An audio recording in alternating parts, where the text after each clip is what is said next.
Caros irmãos, queridas irmãs, neste primeiro dia do novo ano civil, oitavo dia da oitava do Natal, a Igreja celebra a solenidade de Santa Maria, Mãe de Deus.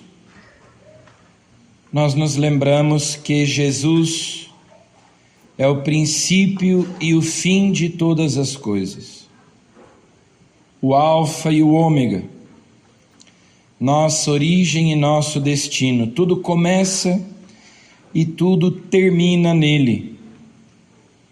Então, nós ontem concluímos o ano de 2003, entoamos o Te Deum, um hino de ação de graças, louvando, bendizendo a Deus, glorificando a Deus, agradecendo por todas as graças que Ele nos concedeu, que Ele nos cumulou ao longo do ano que se encerrou. E hoje nós iniciamos este novo ano invocando sobre nós o Espírito Santo, assim como ontem, ao final da missa nós cantamos o Te Deum e a Igreja concedeu indulgência plenária. Também hoje ela concede indulgência plenária quando se canta o Veni Creator, esse antiquíssimo hino, essa invocação ao Espírito Santo, que é ali do final do primeiro milênio, portanto é um hino que tem mais de 1000 anos, e que a Igreja canta, invoca o Espírito Santo,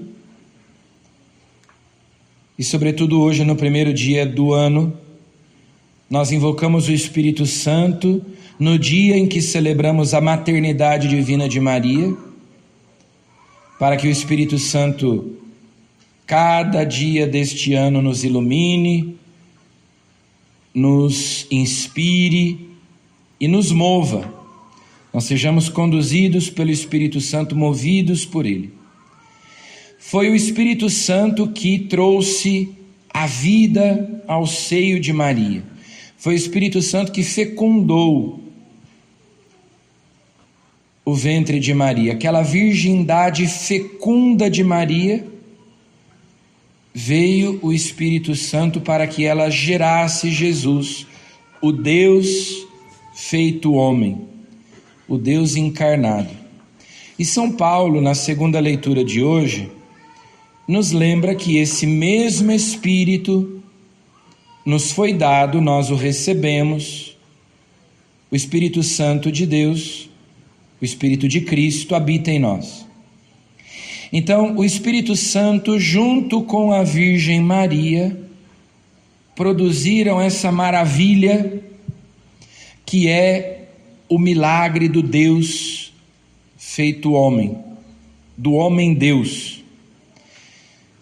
E por isso, no primeiro dia deste ano, nós invocamos sobre nós a Virgem Maria, nossa mãe, Mãe de Deus, e também o Espírito Santo para que realizem em nós essa obra de gerar e formar Cristo em nós, nos configurar a Cristo para nós crescermos em santidade, crescermos em graça, nos fortalecermos, sermos cada dia conduzidos pelo Espírito Santo. O evangelho que nós escutamos hoje começa lá no dia 25, na noite do Natal, na verdade no dia 24, né? A missa da noite do Natal, ali no dia 24 nós escutamos que os anjos aparecem aos pastores, comunicam a eles a notícia do nascimento do Salvador. Eu vos anuncio uma grande alegria, e dão instruções aos pastores: procurem em Belém um recém-nascido, envolto em faixas, deitado numa manjedoura. Este será o sinal para vocês identificarem o Salvador. Ele estará na pobreza, na extrema pobreza de uma gruta, de uma manjedoura, num estábulo, no presépio, vocês vão identificar: isto vos servirá de sinal. E o evangelho de hoje, na oitava do Natal, 8 dias depois, ele retoma o evangelho da noite do dia 24. Então ele começa onde parou o evangelho de domingo do dia do Natal, da noite do Natal, dizendo que os pastores então fizeram o que os anjos mandaram, chegaram a Belém, ao lugar onde estava o menino, encontraram Maria, José, e eles contavam as coisas, e aqueles que ouviam, imaginem só os pastores dizendo: olha, nós estávamos lá cuidando dos nossos rebanhos, de repente no céu apareceram anjos, cantando, dizendo glória a Deus nas alturas. Todos ficavam admirados. A Virgem Maria, diz São Lucas, guardava todos esses fatos e meditava sobre eles no seu coração. Essa era a atitude de Maria, e a tradição da igreja sempre identificou neste versículo um forte indício de que a fonte de São Lucas é justamente a Virgem Maria, né? Quando ele diz que ela meditava sobre esses fatos, que ela os guardava no coração, foi ela quem contou para São Lucas esses fatos que ele narra, uma vez que São Lucas mesmo diz que foi procurar testemunhas oculares para escrever o seu evangelho, já que ele não era testemunha ocular de nenhum desses fatos. E com Nossa Senhora, neste primeiro dia do ano, nós temos que aprender também com serenidade, com mansidão, sem ansiedade, sem desespero, aprendermos a discernir os acontecimentos, discernir a vontade de Deus, os desígnios de Deus, a providência de Deus nos acontecimentos, porque durante este novo ano que se inicia, e nós não conhecemos o futuro, graças a Deus, então nós seremos surpreendidos por vários acontecimentos que nós desconhecemos ainda, bons e maus. Nós teremos dias alegres e teremos dias tristes também, certamente, como acontece sempre em todos os anos. E com a Virgem Maria, iluminados pelo Espírito Santo, movidos pelo Espírito Santo, nós temos que aprender com serenidade, com mansidão, sendo homens e mulheres de vida interior, acolher os acontecimentos, meditar sobre eles, à luz da palavra de Deus, e procurar discernir ali a vontade de Deus que vai nos conduzindo, sem nos angustiarmos, sem nos desesperarmos, sem ficarmos aflitos ou até mesmo revoltados, mas aprender com a Virgem Maria essa atitude de entender que Deus tira proveito de tudo. Tudo concorre para o bem daqueles que amam a Deus. Se eu amo a Deus, como a Virgem Maria amava e ama, o divino aproveitador, que não desperdiça nada, Deus não joga nada fora, aproveita tudo aquilo que nos acontece, até mesmo os nossos pecados, as nossas quedas, os nossos erros, tudo Deus aproveita. Ele pega o esterco e usa para fazer adubo, né? Adubar o nosso coração, adubar a nossa alma. É o divino aproveitador. Deus não vai desperdiçando nada, vai aproveitando tudo para que tudo concorra para o nosso bem. Há um salmo que diz que Deus recolhe as nossas lágrimas num odre, num vaso. Para que Ele recolhe as nossas lágrimas? Ora, para regar o nosso jardim. A nossa alma é aquele jardim das delícias de Deus, e nós devemos ir tirando pacientemente as ervas daninhas, o mato que vai crescendo, e plantando as flores, os frutos das virtudes. Um jardim vai sendo cultivado no nosso coração, na nossa alma para Deus. Então Deus não desperdiça nada. Os meus pecados, o esterco, vira adubo, as minhas lágrimas. Deus vai regar o meu canteiro, o meu jardim, para que ele floresça. Tudo concorre para o bem. Então a Virgem Maria, diante de todas as situações, aqui no caso, motivo de alegria, vieram os pastores, diziam coisas maravilhosas, de anjos que cantavam, mas haverá outros tantos momentos difíceis.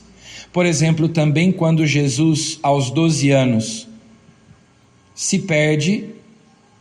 Na verdade, Jesus não se perde, né? José e Maria que o perderam.